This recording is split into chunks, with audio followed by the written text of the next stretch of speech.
हमारे श्री तुकाराम जी महाराज आपके महाराष्ट्र में हुए, अद्भुत भक्त श्री पंडरीनाथ भगवान के, ज्ञानदेव तुकाराम, श्री तुकाराम जी अद्भुत भक्त हुए श्री पंडरीनाथ भगवान के। एक बार श्री तुकाराम जी महाराज देहू, महाराष्ट्र में देहू में रहते थे। वहीं पास में एक पर्वत था, उस पर्वत पर बैठ करके श्री तुकाराम जी भजन करते थे। अकाल पड़ा था, तो उस अकाल में इनकी पत्नी और बेटे की मृत्यु हो गई, भोजन नहीं मिलने की वजह से। फिर बाद में इनका दूसरा विवाह कर दिया गया। दूसरी बहू जो आई वो इतना शासन करती थी इनके ऊपर, वो कहती थी उठो तो तुकाराम जी को उठना पड़ता था, वो कहती बैठो तो तुकाराम जी को बैठना पड़ता था। एक बार एक तुकाराम जी के पास एक बालक गया, बालक ने जाके कहा तुकाराम जी मेरे सब परिवार के लोग मेरे पीछे पड़े, ब्याह कर लो, ब्याह कर लो, ब्याह कर लो। मैंने सबसे कहा है आप कहोगे तो मैं ब्याह करूंगा, क्योंकि उस बालक को पता था तुकाराम जी कभी नहीं कहेंगे। भाई दूध का जला छाछ भी फूंक फूंक के पीता है, और वो तुकाराम जी खुद इतनी पीड़ा में हैं, वो किसी और को पीड़ा में क्यों डालेंगे। तो बालक अपने परिवार वालों को लेके आया, बोले तुकाराम जी बोल देंगे ब्याह कर लो तो मैं कर लूंगा। उसको विश्वास था कि तुकाराम जी मना करेंगे। सब परिवार के लोग आए, बोले आप बोल दीजिए, ये ब्याह नहीं कर रहा है, इतने दिन हो गए, आप बोल देंगे तो इसका ब्याह हो जाएगा। बोलता है आप बोल दोगे तो फिर ये ब्याह कर लेगा। तुकाराम जी बोले निश्चित, अभी इसी वक्त इसका ब्याह कराओ। बालक बोला तुकाराम जी ये आप ईर्ष्यावश बोल रहे हो ना, आप ये चाहते हो कि जो पीड़ा आपको हो रही है वो मुझे भी हो। तुकाराम जी ने उसको उठा, इधर बैठ, क्या बात है। बोले आप इतनी पीड़ा में रहते हैं, आपकी पत्नी पूरा नगर जानता है, आपको डांटती है, सब करती है वो, और फिर भी आप कह रहे हो कि इसका ब्याह कर दो। जो खुद इतनी पीड़ा में है वो दूसरे को ब्याह के लिए कैसे कह सकता है। इतनी प्रतिकूल पत्नी आपकी, फिर भी आप बोलते हो। तो तुकाराम जी बोले देख एक मेरी बात सुन, देख अगर अनुकूल पत्नी आ जाए, जैसा तू है वैसी तेरी पत्नी आ जाए तो फिर कोई दिक्कत नहीं है, तू भी भजन करना वो भी भजन करेगी। और अगर प्रतिकूल पत्नी आ जाएगी तो एक गांव में दो तुकाराम हो जाएंगे, मैं भी और तू भी। अकेले तुकाराम से क्या काम चले। बोले सब मेरे को प्रणाम करने आते हैं दूर दूर से। छत्रपति श्री शिवाजी महाराज दंडवत करते थे तुकाराम जी महाराज को। बोले गांव में मेरे घर में मेरा सम्मान नहीं है, लेकिन बाहर देख लाखों की तादाद में लोग दर्शन करने आते हैं। अनुकूल पत्नी होगी तो दोनों भजन करना, प्रतिकूल होगी तो एक तुकाराम और बन जाएगा। मतलब तुकाराम जी क्या बोले, मेरे तुकाराम बनने का बहुत बड़ा कारण मेरी प्रतिकूल पत्नी है। ये विपरीत है, इसीलिए मैं ठाकुर जी के ज्यादा समीप हूं। ये अनुकूल होती तो इससे मेरा प्रेम हो जाता, ये मेरे अनुकूल होती तो मैं इसी का ध्यान रखता, इसी के पास रहता, इससे बातें करता, इसकी सुनता, इसी में ही रमा रहता। लेकिन ये प्रतिकूल है, इसलिए इसके बट का प्रेम भी मैं विठल से करता हूं, और बस चुपचाप सुनता हूं क्या बोलती है, जो कहती है सह लेता हूं, मारती है कभी कुछ कह देती है तो कोई दिक्कत नहीं।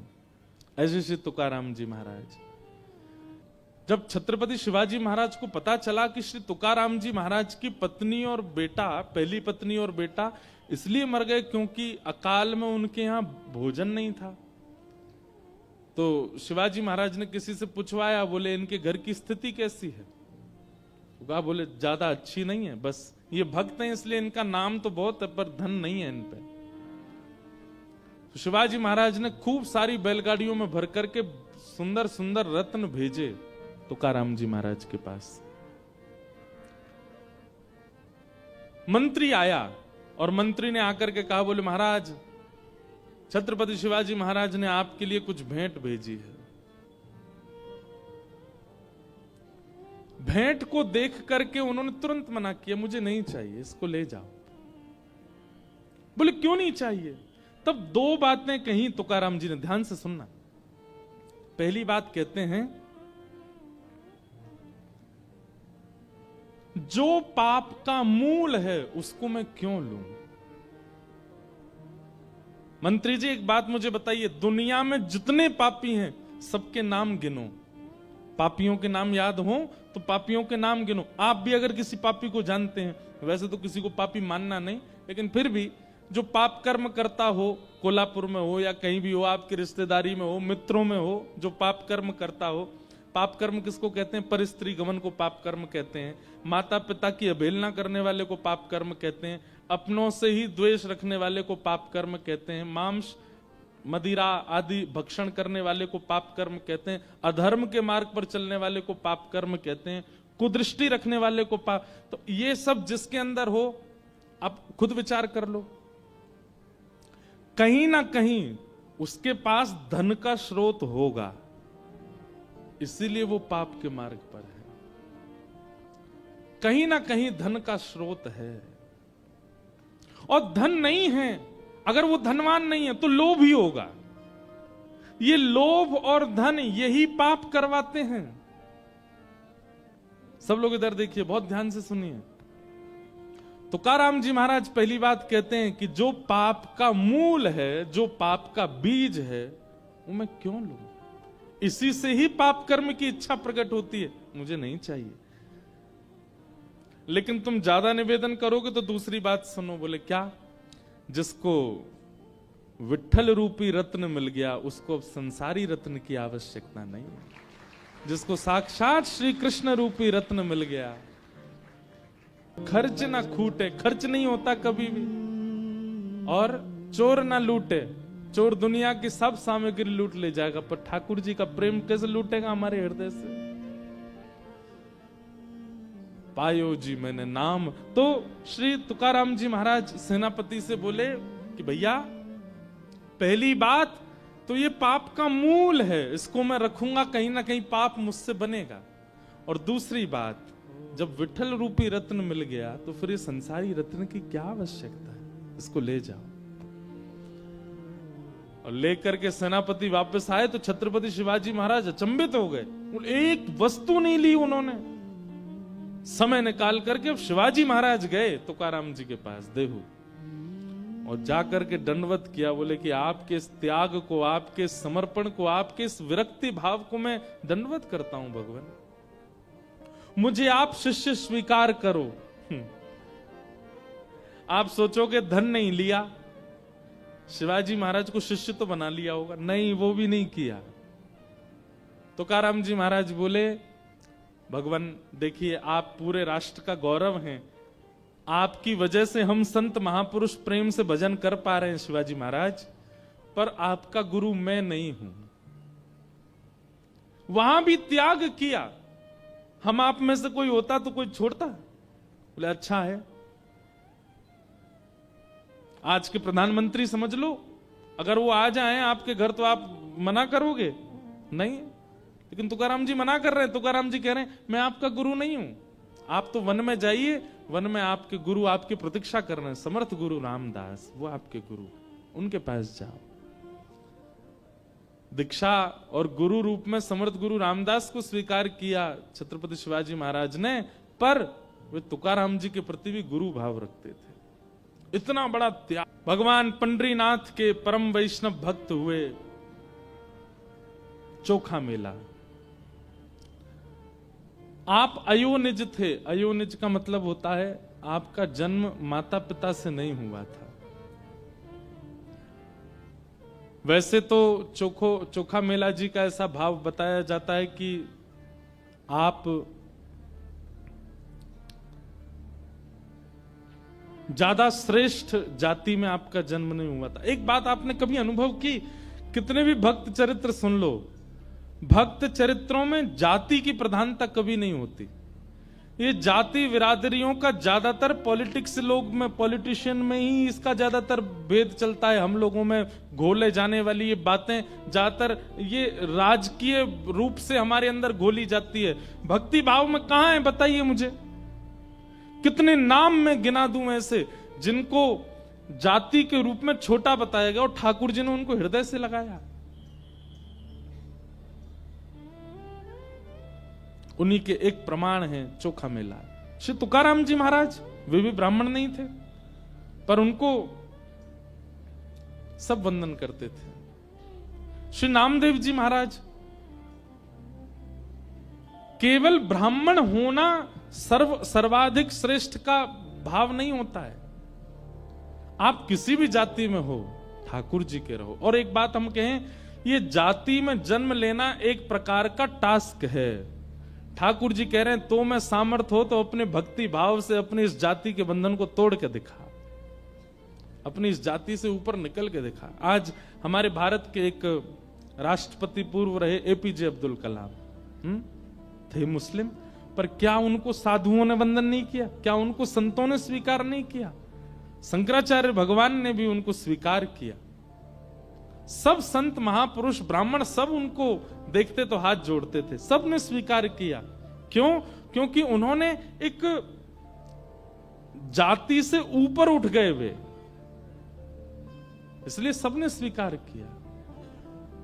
इसलिए भैया हमारी प्रार्थना है कि अपने मन से, अपने भाव से, अपने कर्म से, अपने स्वभाव से ऊपर उठिए। आपको कोई देखे तो देख करके आपके प्रति ये भाव यह है, निश्चित ब्राह्मण ही होगा, निश्चित वैष्णव ही होगा, निश्चित ऐसा ही होगा।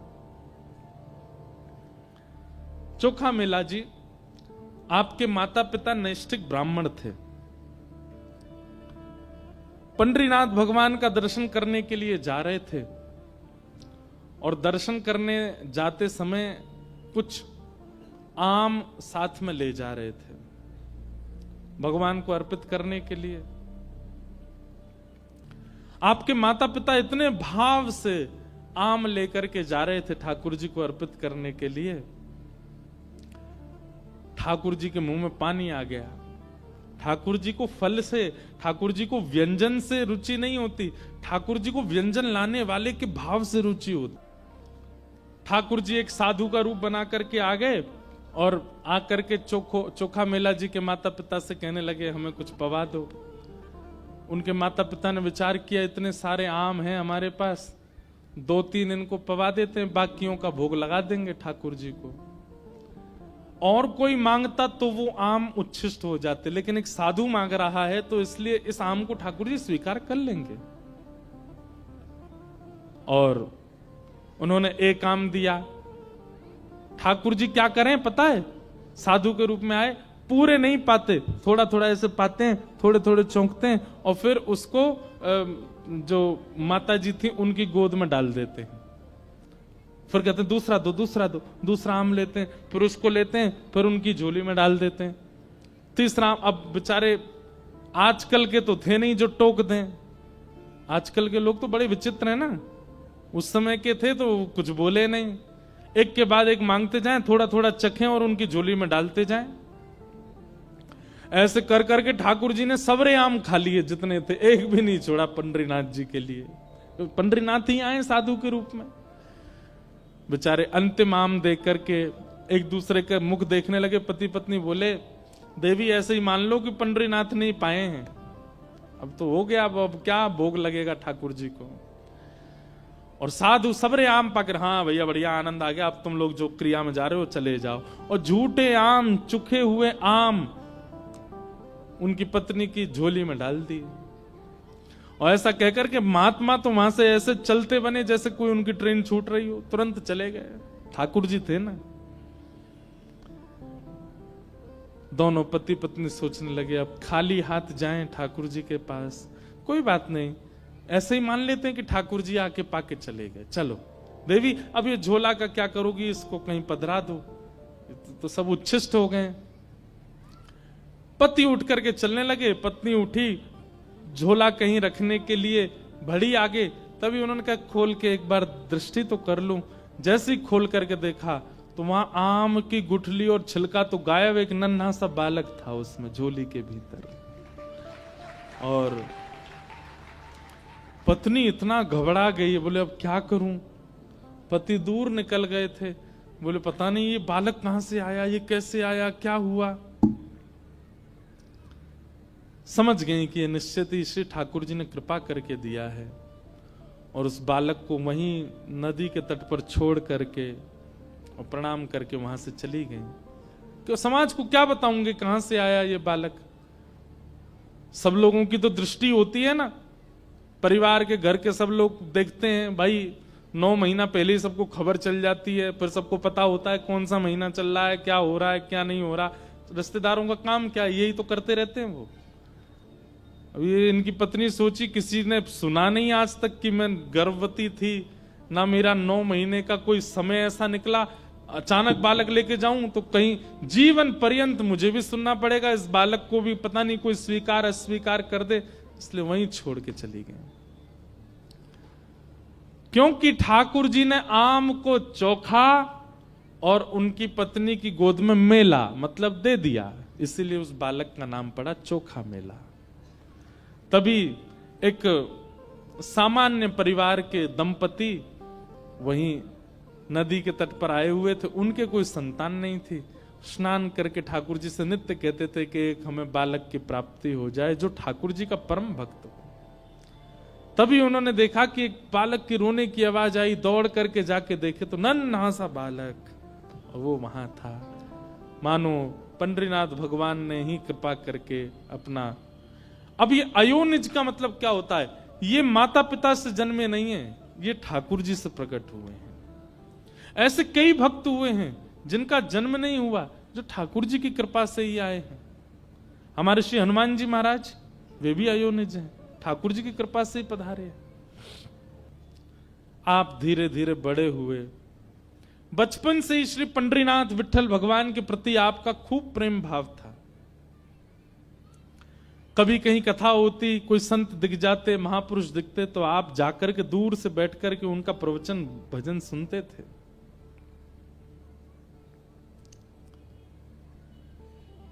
एक दिन आपको कुछ धन की प्राप्ति हुई तो आपके मन में भाव आया कि मैं पंढरपुर जाऊं और कुछ सामग्री ठाकुर जी को निवेदित करके आऊं। और आपने खूब सारे फल खरीदे और फल खरीद करके लेकर के गए ठाकुर जी को अर्पित करने के लिए। जैसे ही वहां पहुंचे तो मंदिर के सब लोग बोले, भैया ये तो दर्शन तो कर सकते हो, अधिकार है सबको, पर तुम्हारे हाथ का चढ़ाया हुआ भोग ठाकुर जी लगाएंगे? जानते हो तुम कौन हो, कैसी बिरादरी से आते हो, कैसे कुल में जन्मे हो, चलो निकलो यहां से। चोखा मेला जी ने थोड़ा कह दिया होगा, भैया ठाकुर जी ये सब थोड़ी देखते हैं, ठाकुर जी तो भाव देखते हैं। तो फिर लोगों ने थोड़ा सा हाथ भी उनको लगा दिया, थोड़ी सी मारपीट भी कर दी। बेचारे बाहर खड़े खड़े रोते रहे, जय हो विठोबा, अमीरों के ठाकुर हो आप, तो बड़ों के ठाकुर हो, हमारे हाथ की क्यों स्वीकार करोगे। रोते बिलखते चोखा मेला जी वापस चले गए। ठाकुर जी पीड़ा नहीं देख पाते अपने वैष्णव भक्त की। चोखा मेला सामने खड़े हैं और सब उन्हें भगा रहे हैं वहां से। उनके द्वारा लाए गए जो फल थे उनको कुचल दिया, बाहर फेंक दिया। बोले ये ठाकुर जी स्वीकार नहीं करेंगे, तेरे हाथ की छुबी वस्तु ठाकुर जी को जाएगी कोई, चल जा यहां से।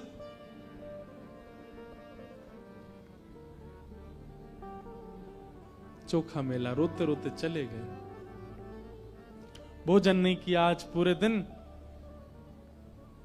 शरीर में कई घाव हो गए थे चोखा मेला जी के, और सोचने लगे, हे पंडरीनाथ, आप केवल श्रेष्ठ जाति वालों के ही हो, आप केवल धनवानों के ही हो, हमारे नहीं हो।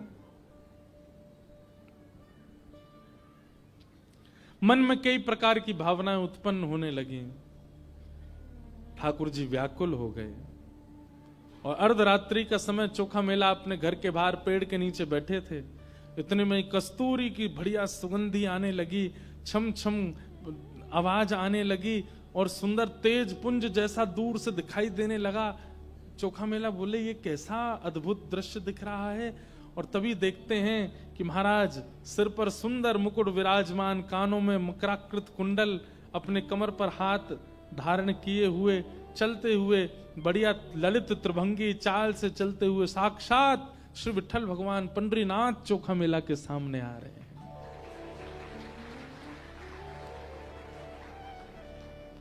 देख लिया, समझ गया, पहचान गया कि ठाकुर जी। पर जैसे एक प्रेम में स्वभाव होता है ना कि प्रेमी पहले कुछ गलत करके फिर मनाने आता है, तो दूसरा प्रेमी रूठ के और बैठ जाता है। चोखा मेला ऐसे बैठ गए, देखे ही नहीं रहे ठाकुर जी को।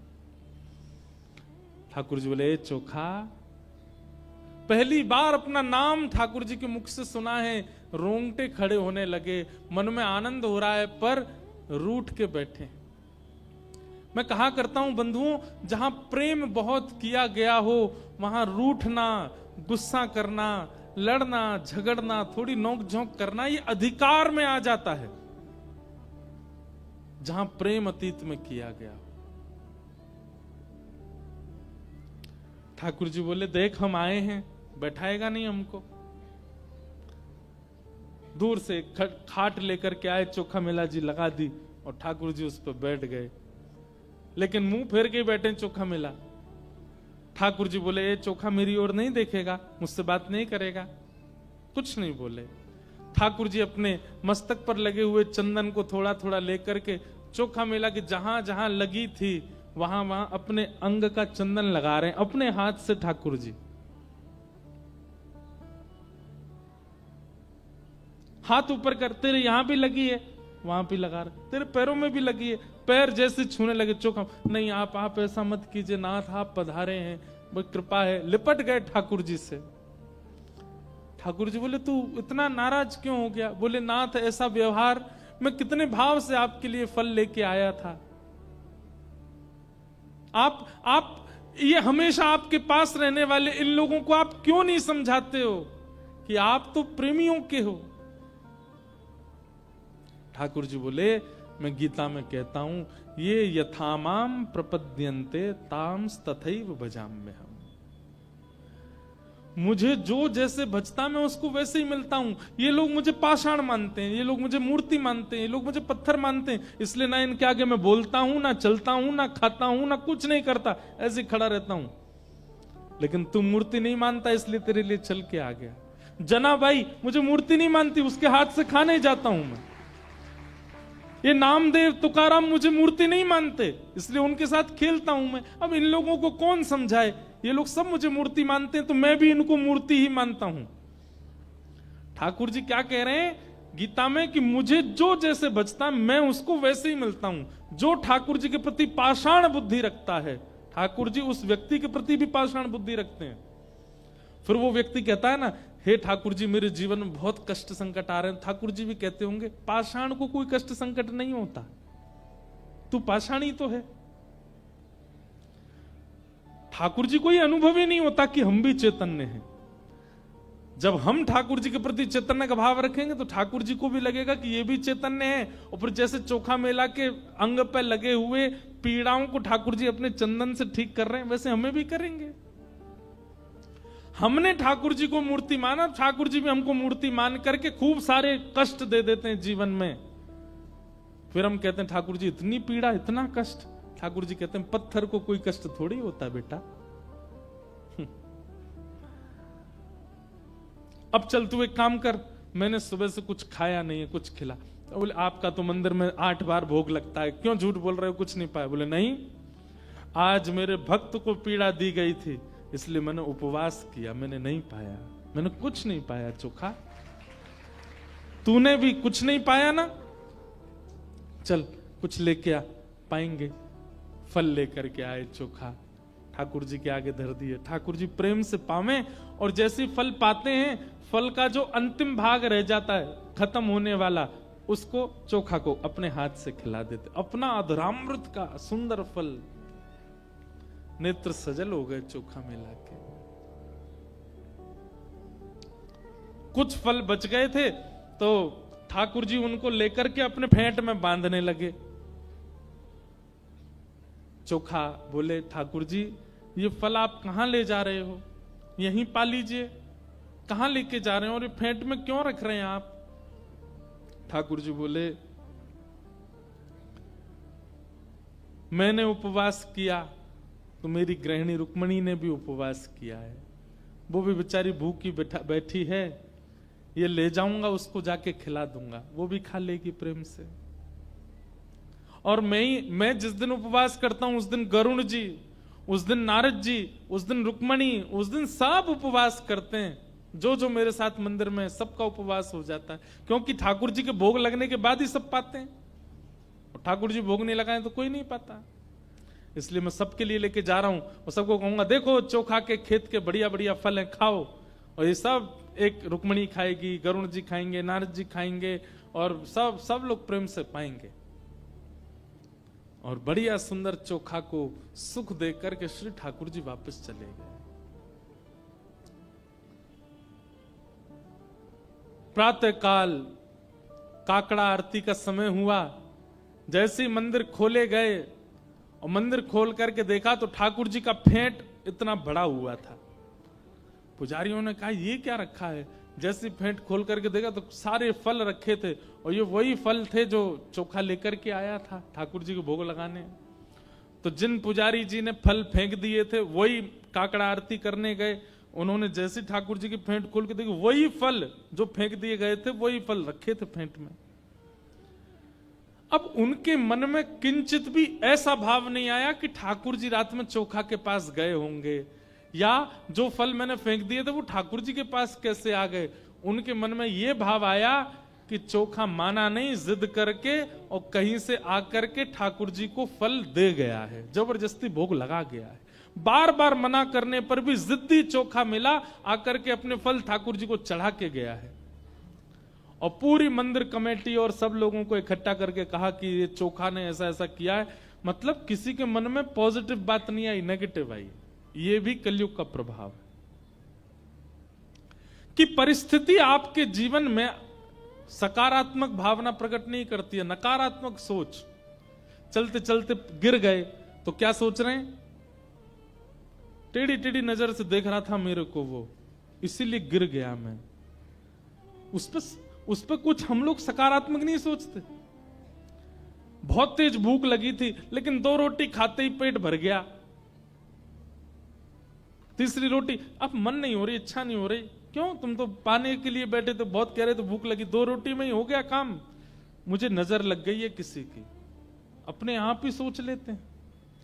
काम कोई बिगड़ने लग जाता है तो उसमें यह विचार नहीं करते निश्चित मेरा प्रारब्ध होगा, उसमें भी ढूंढते हैं किसकी बुरी नजर है, किसने टोटका किया, किसी ने बांध दिया, किसी ने हमारी बुद्धि को ऐसा कर दिया, मुझे डिप्रेशन हो गया है, मुझे दवाइयां चाहिए, मुझे। हमेशा हम नकारात्मक ही सोचते हैं।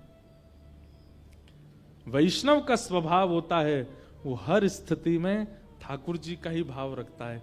चलते चलते गिर जाए, मोच पड़ जाए तो मानो उसमें भी ये सोचता है ठाकुर जी आप शायद ये चाह रहे हैं मैं बहुत घूमता रहता हूं, कुछ दिन आराम करूं, इसीलिए मोच लगवा रहे हो पैरों में। ठाकुर जी किसी प्रिय को दूर कर रहे हैं, अच्छा तो इसका मतलब आपने आगे देख लिया होगा ये अच्छा नहीं होगा मेरे जीवन में, इसीलिए दूर कर रहे हो। ठाकुर जी कमाई कम कर रहे हो, शायद आप चाहते हैं कि मैं बहुत खा रहा हूं, बहुत आनंद कर रहा हूं, थोड़ा मैं तप करूं, इसीलिए ऐसा कर रहे हो। इस प्रकार की भावना आती है अगर वैष्णव हो, और वैष्णव नहीं होता तो वो उल्टा ही सोचता है हर चीज में। सबने सोचा चोखा मेला आकर के जबरदस्ती ठाकुर जी को फल दे गया है और मूर्ति स्पर्श करके गया जबकि उसको मना किया था।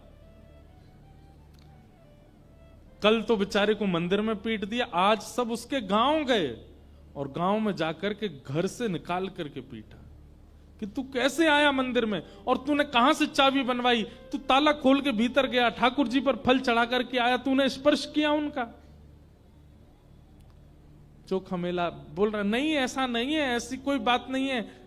अरे देख इसके अंग पर ठाकुर जी के श्री मस्तक का चंदन भी लगा हुआ है, निश्चित ये गया है, प्रमाण दे रहा है।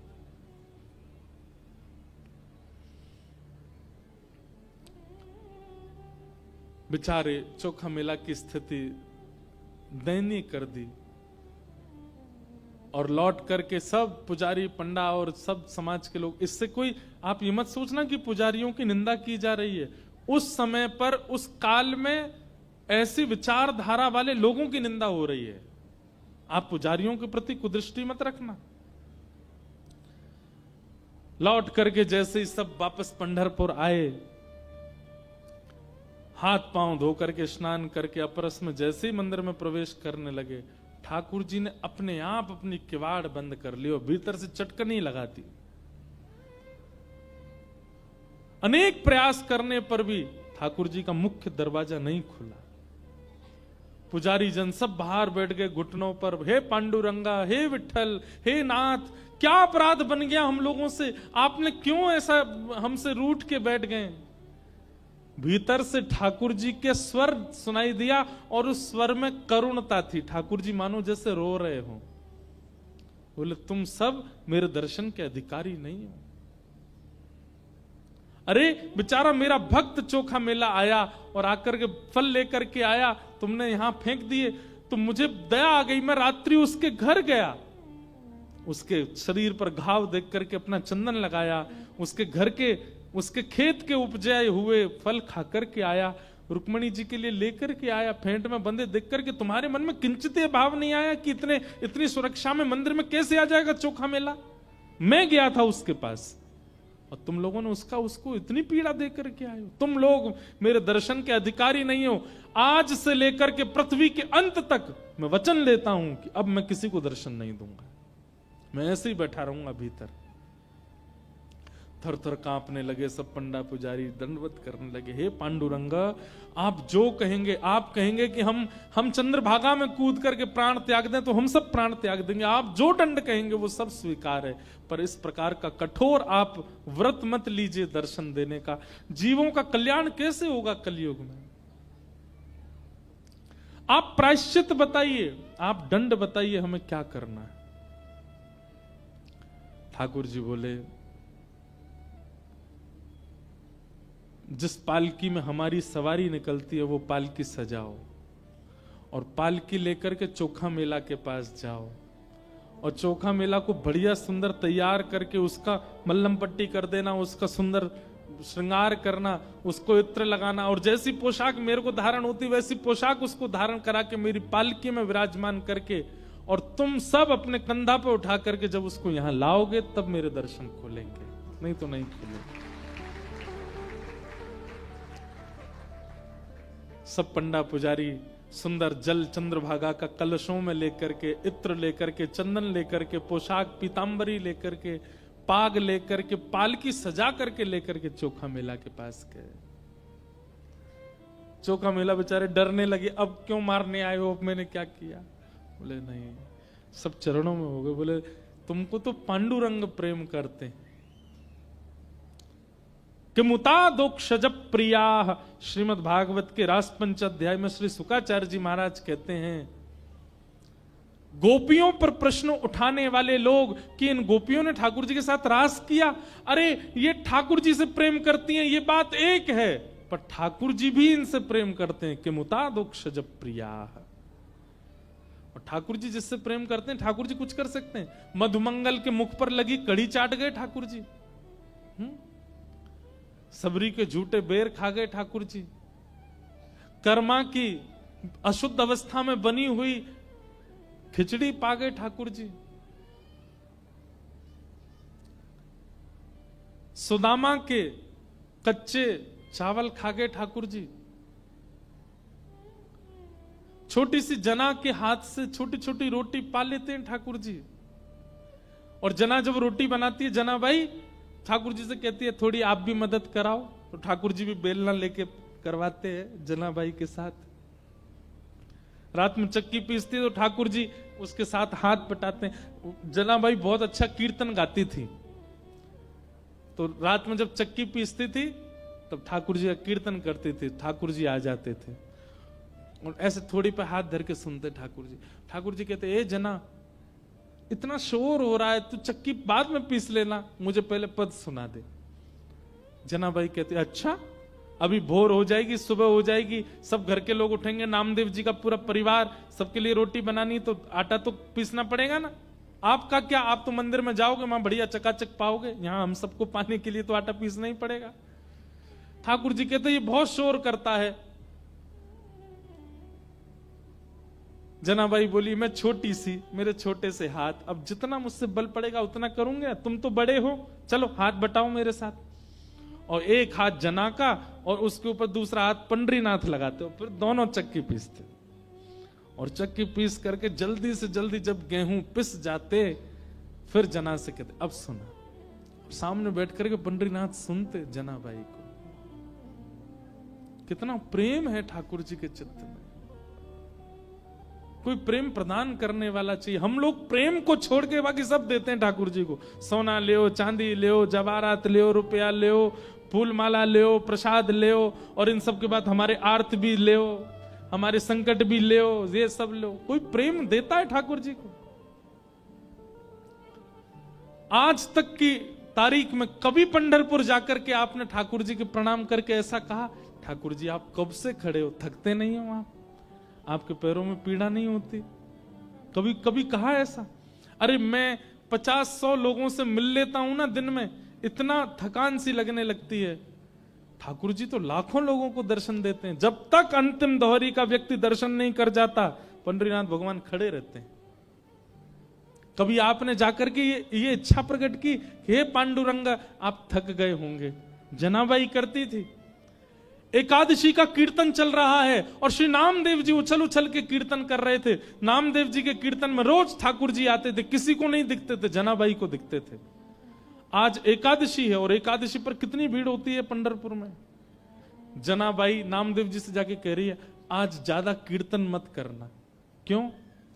सुबह से खड़े हैं मंदिर में, थक गए हैं बहुत। आज लाखों लोगों ने दर्शन किया। इतनी थकान में फिर यहां आकर के आपका कीर्तन सुन के पांडुरंगा नाचेंगे, उनके पांव में पीड़ा हो जाएगी। आप ज्यादा तेज कीर्तन मत करना। ऐसी भावना हमारे चित्त में आई है कभी?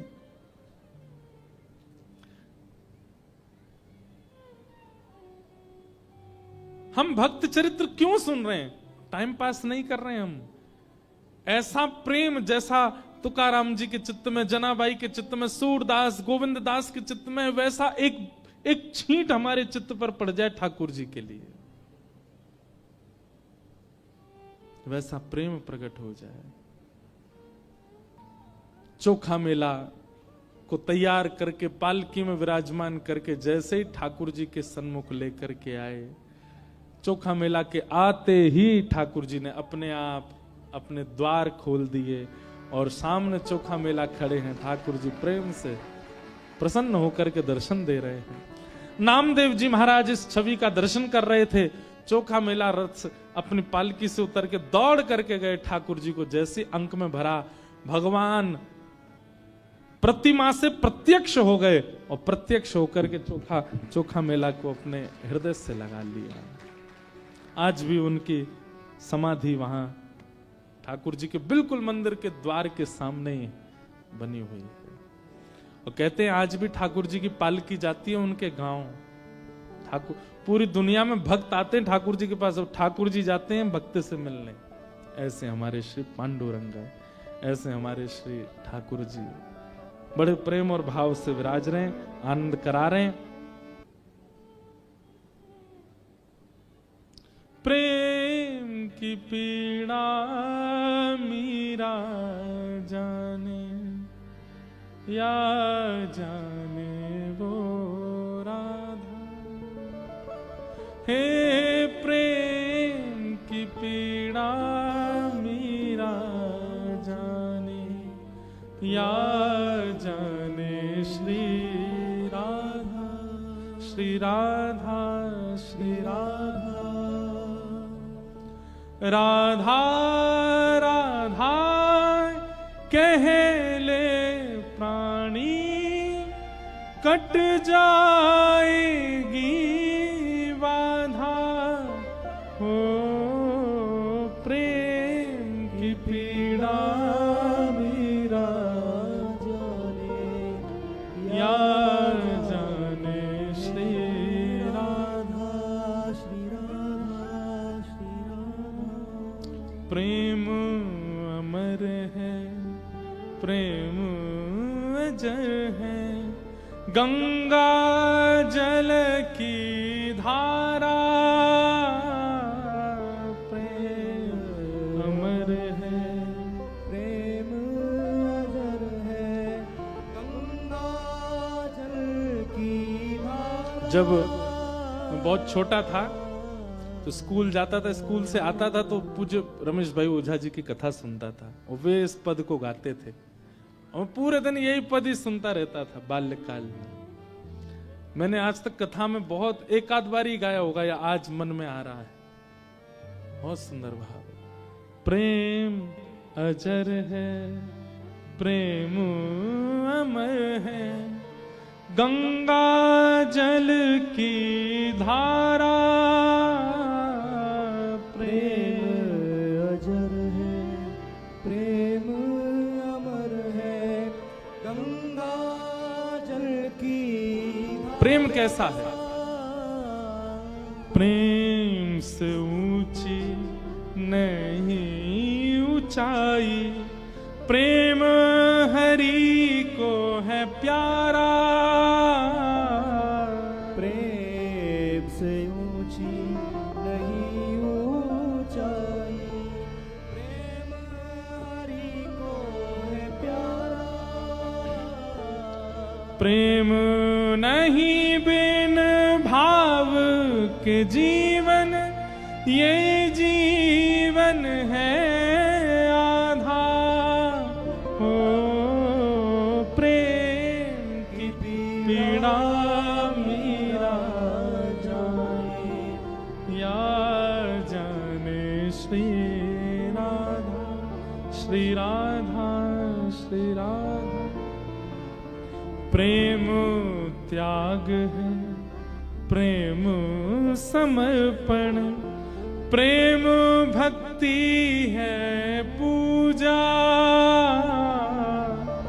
प्रेम त्याग है, प्रेम समर्पण, प्रेम भक्ति है पूजा।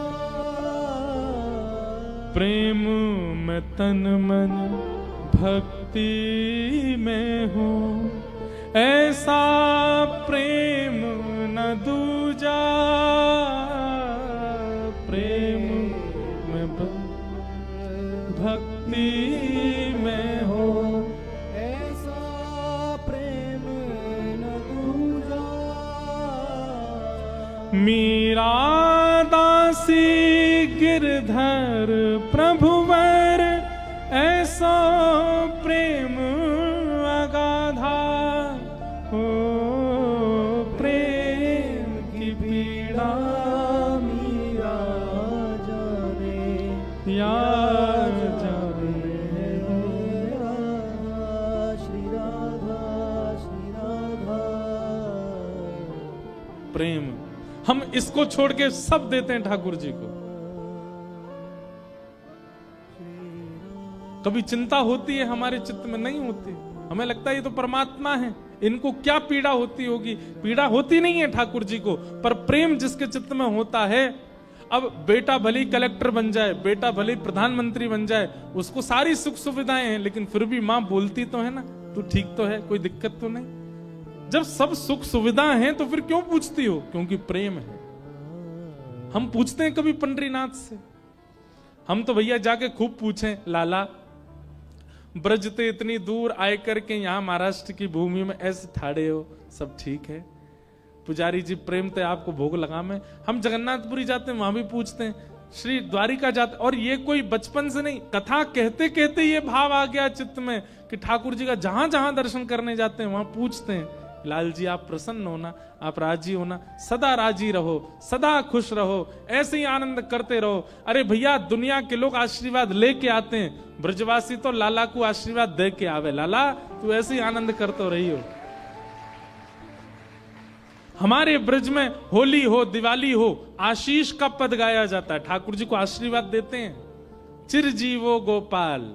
लाला तुम ऐसे ही आनंद करते रहो।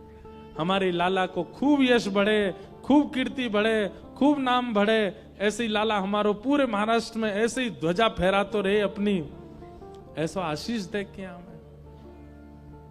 प्रेम में ये सब संभव है, और जहां प्रेम नहीं है वहां ये सब नहीं है। परसों हनुमान जयंती है, और परसों हम कथा में हनुमान चरित्र ही सुनाएंगे, संपूर्ण श्री हनुमान जी का ही चरित्र कहेंगे। उन तो चोखा मेला जी के जो माता पिता थे वो आम लेकर के जा रहे थे ठाकुर जी के लिए। ठाकुर जी से रहा नहीं गया, कब आएंगे कब पवाएंगे, बीच रास्ता में ही दौड़े ठाकुर जी। और एक ब्राह्मण का, विप्र का, साधु का रूप धारण कर लिया।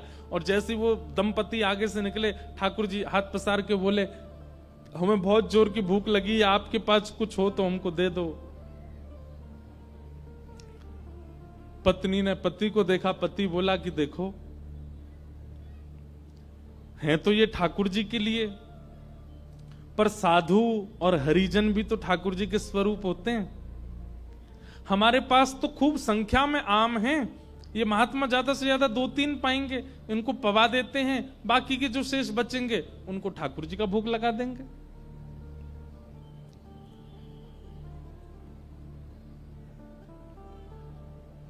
वैसे ये नियम नहीं है। अगर किसी ने पहले वस्तु का सेवन कर लिया, भले ही वो फल ही क्यों ना हो, एक साथ फल रखे थे, उनमें से पहले किसी ने पा लिया, तो उन फलों, उन बाकी के फलों का भोग ठाकुर जी को नहीं लग सकता, ये नियम है। पर कहीं कहीं भक्तों के चरित्र में ऐसी लीलाएं भी आती हैं। अब मैं तो मेरे तो बहुत सारे चरित्र आते हैं, तो मैं सब सुना दे रहा हूं। हमारे ब्रज में हुए श्री गोविंद दास। कौन? गोविंद दास ठाकुर जी के सखा थे, ठाकुर जी उनके साथ खेलते थे। तो गोविंद दास, एक बार क्या हुआ कि ठाकुर जी की प्रसादी सिद्ध हुई रसोई घर में, और रसोई घर में प्रसादी बड़े नियम से सिद्ध होती है, मुंह पे कपड़ा बांध करके, और बिल्कुल अपरस में रसोईया सिद्ध करते हैं प्रसादी मंदिरों में।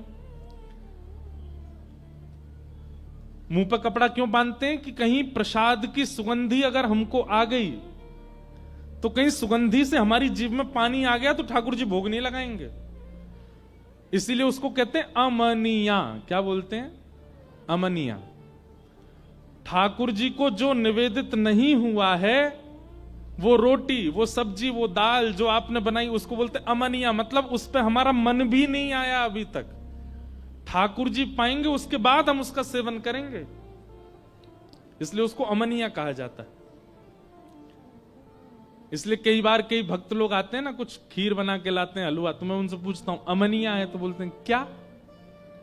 मैं कहता हूं अमनिया है, तो बोलते अमनिया मतलब, मैंने कहा शुद्ध है ना, भोग तो नहीं लगा, किसी ने पाया तो नहीं? हाँ हाँ हाँ शुद्ध है। अमनिया का मतलब जिसपे आपका मन, खुद का भी मन ना आया हो अभी तक, जिसकी सुगंधी आपको नहीं पता हो, जिसकी सुगंधी, जिसका स्वरूप आपको अभी नहीं भाया हो, केवल ठाकुर जी को भोग लगे, उसको अमनिया कहते हैं। अब इसमें कई पद्धतियां हैं अलग अलग संप्रदायों की। कई मंदिरों में चखिया होते हैं। चखिया कैसे होते हैं? वो भोजन पहले चख लेते हैं, ठाकुर जी के लायक है कि नहीं, फिर ठाकुर जी को भोग लगता है। कई मंदिरों में ऐसा नहीं होता। तो रसोईया प्रसादी लेकर के जा रहे थे, तो बीच रास्ता में गोविंद दास बैठे थे, रसोई और मंदिर के बीच में। तो गोविंद दास बोले, ए रसोईया बाबा, एक काम करो, थाली यहीं धर दूं, मैं पालूं पहले। रसोईया को बड़ा गुस्सा आया, बोले ठाकुर जी को भोग लगा नहीं है, ठाकुर जी को निवेदित हुआ नहीं, और तुम कैसे कह रहे हो कि हमको दे दो, ठाकुर जी को भोग लगेगा पहले। बोले अरे नहीं नहीं नहीं, ठाकुर जी को बाद में लग जाएगा, पहले मुंह पवाओ। तो रसोईया ने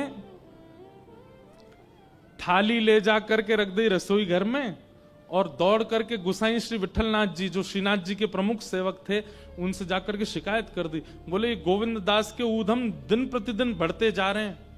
बोले आज क्या हो गया? बोले मैं भोग लेके जा रहा था ठाकुर जी के लिए, और ये गोविंद दास बीच रास्ता में ही कह रहे हैं मोए पहले पवा दो, और जिद कर रहे हैं, बोले ठाकुर जी बाद में पाएंगे, पहले मैं पाऊंगा। गोसाई जी बोले ये तो गलत है, ठाकुर जी की प्रसादी पहले कैसे पालेगा, बुला के लाओ उसको। तो गोविंद दास सामने आए। गोसाई जी बोले, ए गोविंदा, तुम क्या कर रहे थे आज? ठाकुर जी का भोग लगा नहीं, तुम पहले ही मांगने लगे प्रसाद। तो गोविंद दास के नेत्र बंद हो गए, सजल हो गए। बोले जय जय जी, आपको लाला ठाकुर जी जो है कहा है ना, जे तो भोग पाते ही और अपनी लकुटी उठामे, छड़ी उठामे, बंसी उठामे, गैया चरावे वन में चले जाएं, और फिर ये जब चले जाएं, भोग के बाद आरती होवे, आरती के बाद मंदिर बंद होते, तब ये चले जाते हैं, उसके बाद हम लोगों को प्रसाद मिलता है। हम प्रसाद पावे में रहे में तब तक ये वन में चले जाएं। अब मैं प्रसाद पाके जब वन में जाऊं तो ये ढूंढेंते नहीं मिले फिर मुझे। पूरा दिना निकल जाए, मैं खूब ढूंढूं, वन में ना मिले, वृक्षन पे ना मिले, यमुना जी पे ना मिले, सब जगह ढूंढ आऊं। और इतने में ही संध्या के घंटे घड़ियाल बज जाएं, ठाकुर जी के उत्थापन की आरती होने लगे। ब्रजभाषा समझ आ रही है? तो गोविंद दास बोले आप भोग पधराओ, भोग पधरावे के बाद फिर आरती करो, आरती के बाद फिर कपाट बंद करो, ये तो चले जाएं गैया चरावे, और फिर बाकी बाद हमें मिले प्रसादी। और प्रसादी में इतने सारे भक्ता में कि धीमे धीमे पूड़िया में, धीमे धीमे सब्जिया, इतना विलंब है जाए कि ठाकुर जी फिर हम ढूंढवे जामे तो जंगल में ढूंढे नहीं मिले। या हमारे मैं कह रहा हूं पहले ही पवाए दो ताकि मेरा पेट भर जाए तो मैं लाला के संग जंगल चलो जाऊंगा गैया चरावे। ये सुनकर के गुसाई जी के नेत्र सजल हो गए कि भाई इस कलिकाल में आज भी गोविंद दास को ठाकुर जी का अनुभव होता है। ये ठाकुर जी के साथ के तब से उन्होंने नियम बना दिया, वो जब तक गोविंद दास है इसको पहले ही पवा दिया करो ताकि ठाकुर जी के संग गैया चराने जा सके। ऐसे कुछ भक्तों के लिए ठाकुर जी ने ये अधिकार दिया क्योंकि उनका भक्ति भाव, उनका प्रेम भाव सख्य की स्थिति में, ठाकुर जी को वो सखा मानते हैं। गोविंद दास जी का अगर आप चरित्र सुनोगे तो कई विषयों पर आपको विश्वास ही नहीं होगा। एक प्रसंग सुनाऊं, हो सकता है कई लोगों के मन में ये आ जाए ये कैसे हो जाएगा, पर ये है। गोविंद दास एक दिन सुबह सुबह जंगल में शौच के लिए गए थे। शौच समझ रहे हैं ना, तब बाथरूम तो होते नहीं थे, जंगलों में ही जाते थे लोग। सुबह सुबह शौच के लिए गए तो गोविंद दास को इतना प्रिय मानते थे ठाकुर जी, सखा मानते थे अपना। हमारे श्रीनाथ जी को पता चली गोविंदा जंगल गए हो, ठाकुर जी भी पहुंच गए। अब यहां गोविंद दास निवृत्त हो रहे हैं जंगल में और ठाकुर जी ने देख लिया, अच्छा वहां बैठो है। सो ठाकुर जी बेर तोड़ तोड़ के लाए और पीछे से ऐसे मारने लगे उन्होंने। अब गोविंद दास ने देखी कायरो है, तो देखे ठाकुर जी तो बेर मार रहे हैं। अब इस बात पर कौन विश्वास करेगा, पर ये लीला है, ठाकुर जी करते थे गोविंद दास के साथ।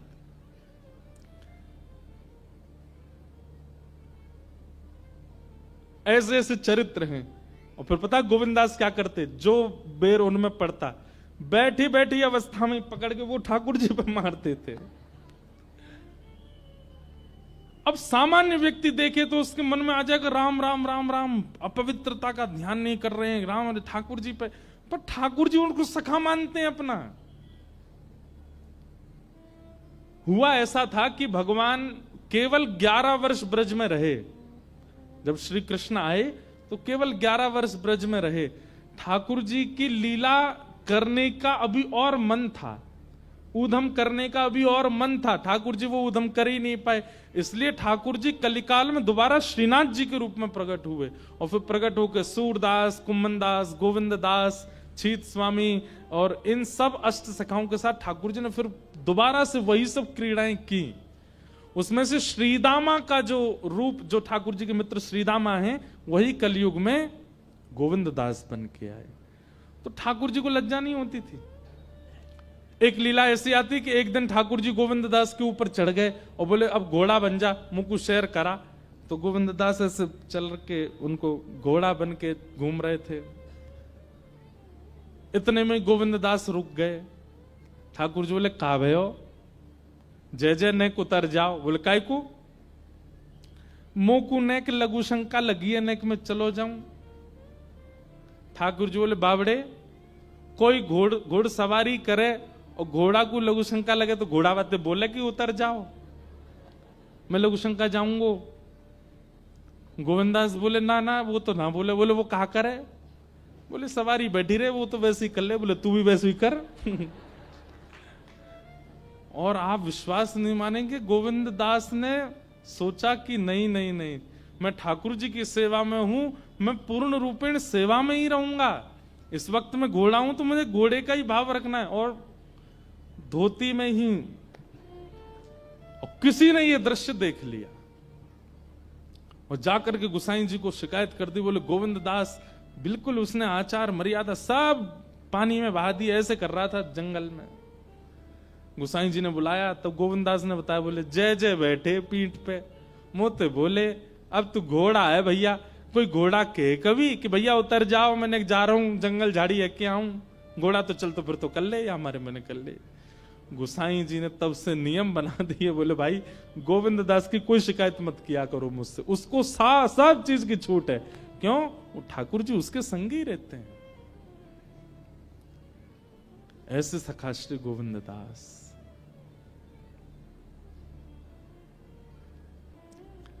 हमारे ब्रज में एक रीति है कि 12 साढ़े 12 बजे सारे मंदिर बंद हो जाते हैं और फिर शाम को 4:30 5 बजे खुलते हैं। मैंने कितनी बार कथा में कहा है, ठाकुर जी सोते नहीं है, ठाकुर जी गैया चराने गए हैं वन में, इसलिए मंदिर बंद होते हैं। बिहारी जी, राधा रमन जी, राधा वल्लभ जी, सारे मंदिर बंद होते हैं दोपहर में। क्यों? ठाकुर जी गैया चरावे गए हैं। जैसे हमारा भाव कैसा है, हमारे सब्जी देख करके, मिठाई देख करके मुंह में पानी आता है। ठाकुर जी व्यंजन से मुंह में पानी नहीं आता, व्यंजन लाने वाला बनाने वाला किस भाव से, उससे ठाकुर जी प्रसन्न होते। आप दुनिया भर के मिर्च मसाले बढ़िया करके खिचड़ी बनाओ, ठाकुर जी नहीं आते। पर कर्मा भाई वो बिना नहाए धोए बनाती है और कभी कभी खिचड़ी चलाने के लिए अपने दांतुन के पिछले भाग से ही चला देती है, दांतुन करते करते, और बिना नहाए धोए पात्र में लेकर के ठाकुर जी के आगे धर देती है। श्री जगन्नाथ जी दौड़े दौड़े आते हैं उसकी खिचड़ी पाने। क्यों?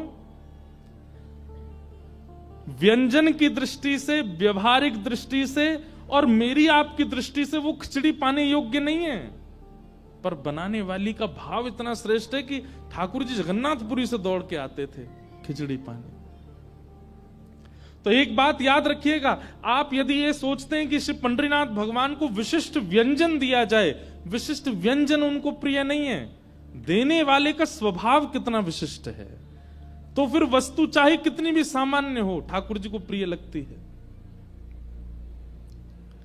भैया सबरी के चरित्र में क्या हुआ?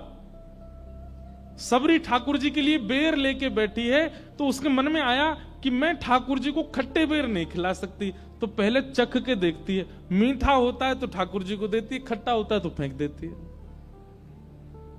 अब ठाकुर जी झूठा नहीं पाते, लेकिन सबरी का भाव इतना प्रिय है, सबरी के प्रेम इतने प्रिय हैं कि ठाकुर जी उसको पाने लगे। एक चरित्र ऐसा आता है कि ठाकुर जी पाते थे, सबरी इतने में दूसरा बेर चख करके देती थी, ठाकुर जी के हाथ में ऑलरेडी एक होता था, तो ठाकुर जी उसको लेके पीछे खड़े लक्ष्मण जी को देते, लो लक्ष्मण जी पाओ।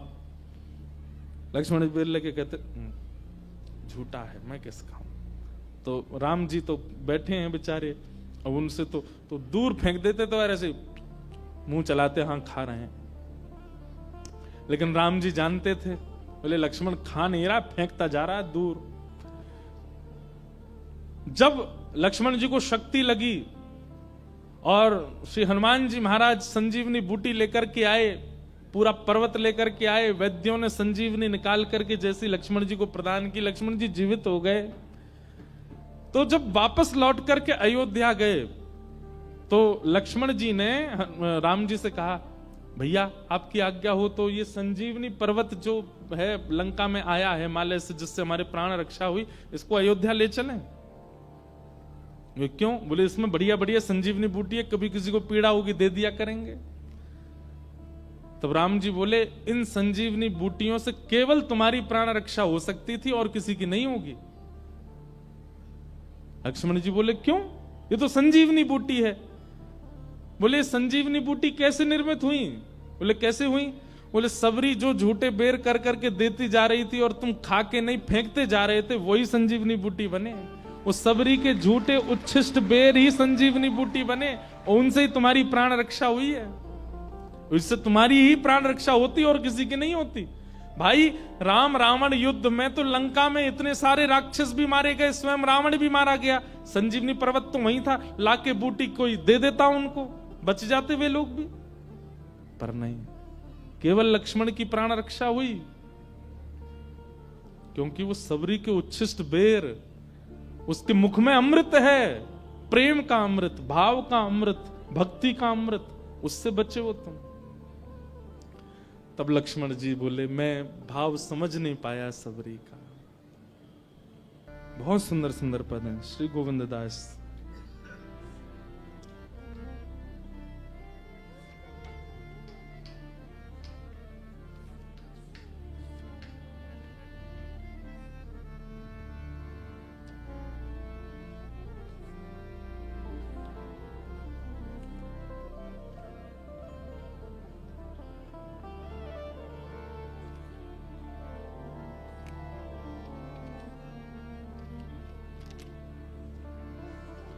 प्रीतम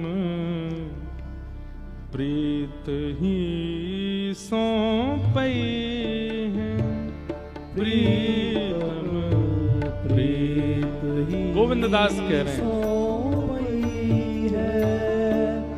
हाँ यद्यपि रूप गुण शील सुधरता,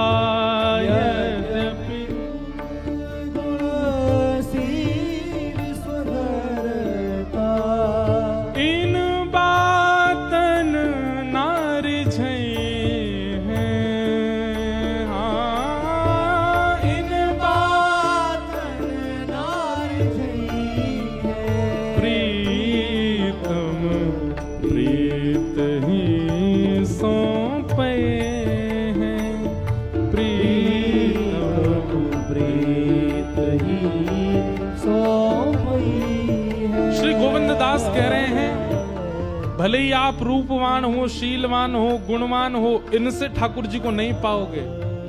ठाकुर जी को पाने के लिए तो चित्त में प्रेम होना चाहिए, चित्त में सख्य भाव होना चाहिए, ठाकुर जी के प्रति कोई संबंध होगा तो ही ठाकुर जी मिलेंगे, नहीं तो नहीं मिल सकते। भले ही तुम कुछ भी कर लो जीवन में।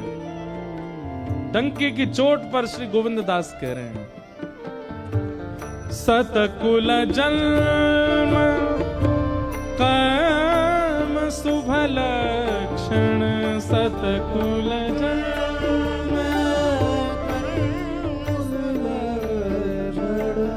सतकुल जन्म कर्म शुभ लक्षण, सतकुल जन्म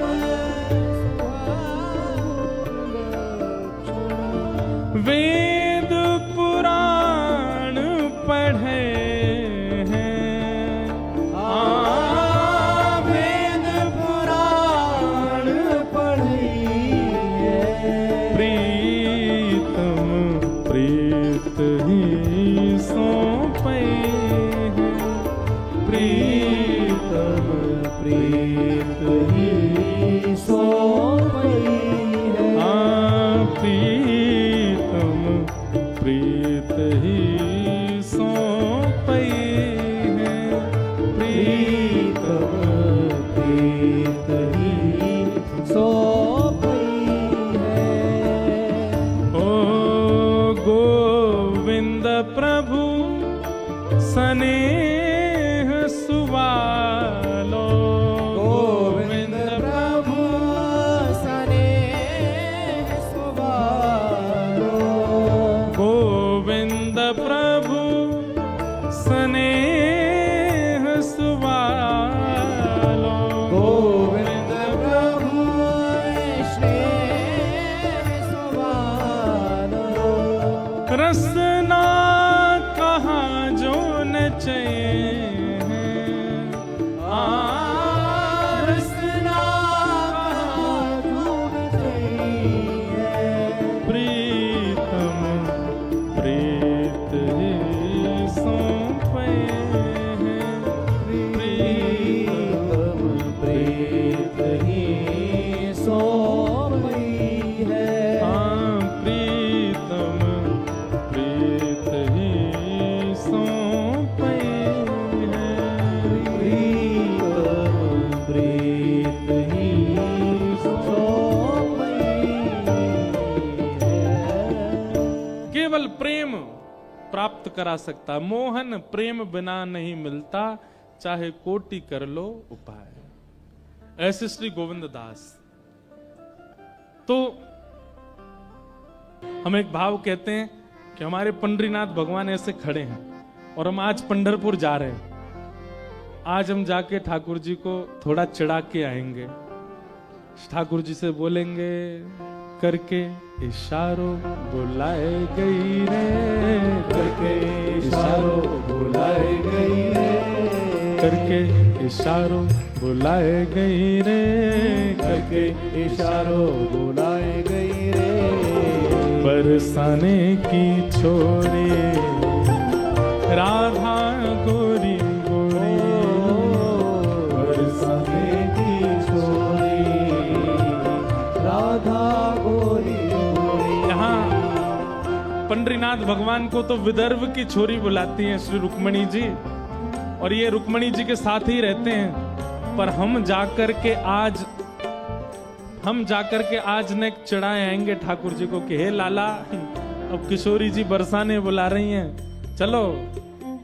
हाँ, जो कान्हा मेरो काम न जाने, जो कान्हा मेरो काम न जाने, जो कान्हा मेरो काम न जाने, जो कान्हा मेरो नाम न जाने, जो कान्हा मेरो काम न जाने, जो कान्हा मेरो राम न जाने, जो कान्हा मेरो गाम न जाने, जो कान्हा मेरो नाम न जाने, ऊंचो बरसानो बताए गई रे, ऊंचो बरसानो बताए गई रे, हाँ ऊंचो बरसानो बताए गई रे, ऊंचो बरसानो बताए गई रे, बरसाने की छोरी राधा गोरी गोरी, बरसाने की छोरी राधा गोरी, ओ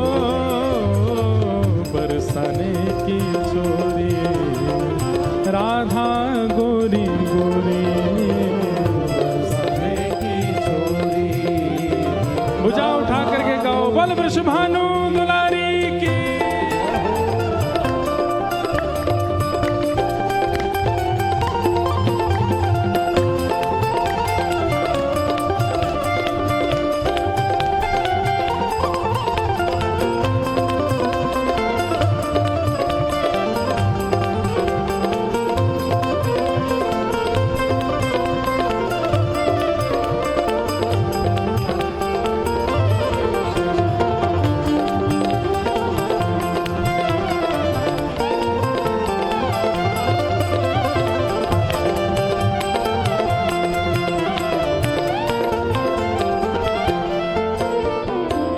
जो कान्हा मेरो घर नहीं जाने, जो कान्हा मेरो घर नहीं जाने, कल हम एक बात कह रहे थे ना, जो ताली नहीं बजाएगा और गाएगा नहीं, कहा होगा वाक्य संग सोच लो, गाओ भाव से।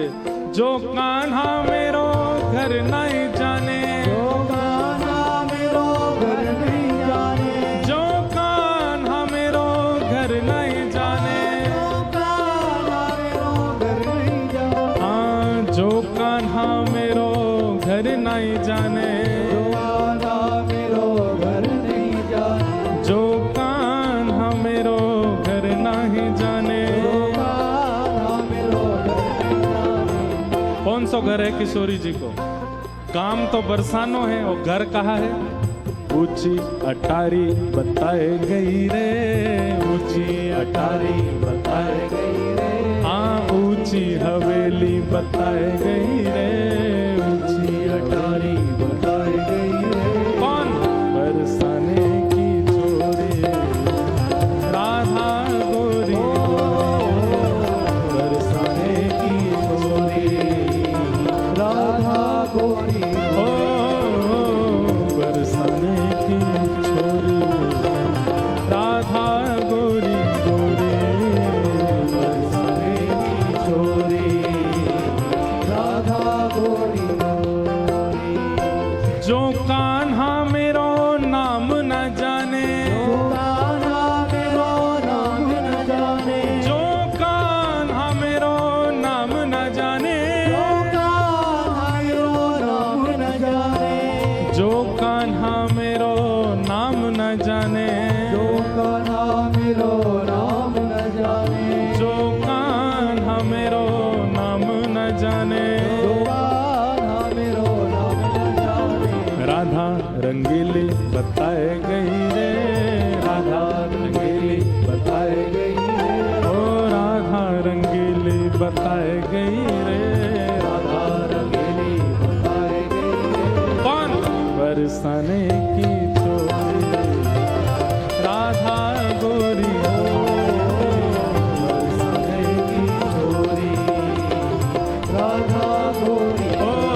सखियन में राधा जो प्यारी, सब सखियन में श्यामा जो प्यारी, ओ मेरी श्यामा जो प्यारी, श्यामा जो प्यारी, राधा जो प्यारी, राधा जो प्यारी, वृषभानु दुलारी, भानु दुलारी, बरसाने वाली, बरसाने वाली, सब सखियन में श्यामा जो प्यारी, सब सखियन में श्यामा जो प्यारी, हाँ सब सखियन में राधा जो प्यारी, सब सखियन में राधा जो प्यारी, ओ सब सखियन में श्यामा जो प्यारी, सब सखियन में राधा जो प्यारी, सब सखियन में राधा जो प्यारी, सब सखियन में राधा जो प्यारी, मोहन के मन को लुभाए गई रे, मोहन के मन को, लुभाए गई रे, हाँ मोहन के मन को लुभाए गई रे, मोहन के मन को लुभाए गई रे, कौन?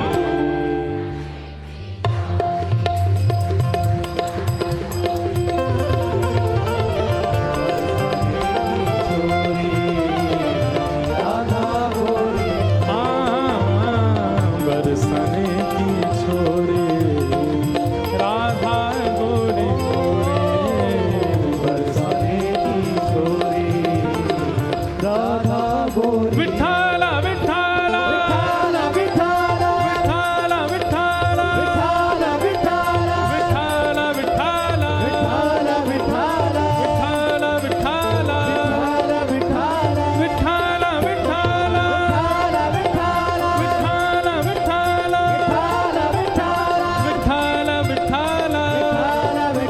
विठाला विठाला विठाला विठाला, जय राधे राधे राधे राधे, श्री राधे राधे राधे राधे, जय राधे राधे राधे श्री राधे राधे राधे, वृषभानु दुलारी राधे राधे, बरसाने वारी राधे राधे, हरिदास दुलारी राधे राधे, हरिवंश प्यारी राधे राधे, बरसाने वारी राधे राधे, कीरत सुत प्यारी राधे राधे, जय राधे राधे राधे राधे, श्री राधे राधे जय राधे राधे श्री राधे राधे जय राधे राधे श्री राधे राधे जय राधे राधे श्री राधे राधे जय जय श्री राम जय जय श्री राम जय जय श्री राम